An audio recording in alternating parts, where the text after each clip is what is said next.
पञ्चवक्त्रं महाभीमन् त्रिनेत्रं च महाबलम् सिंहिकागर्भसम्भूतं हनुमन्तं नमाम्यहम्। ॐ हं हनुमते रक्ष रक्ष सर्वतो माम्। ॐ हं हनुमते रक्ष रक्ष सर्वतो माम्। पूर्वे हनुमान् कपिमुखधारी रक्षतु माम्।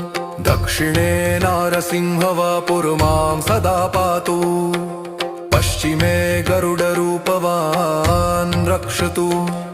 उत्तरदिशि वराहरूपः सदा रक्षतु माम्। पूर्वे हयग्रीवविग्रह पातु मे शिरः। अधस्तात् ब्रह्मास्त्ररूपः पातु पादयुग्मं सदा मम। अष्टदिशि रक्षतु पञ्चवक्त्रः। स्वप्ने जागृति गच्छतः पश्यतः शयान्।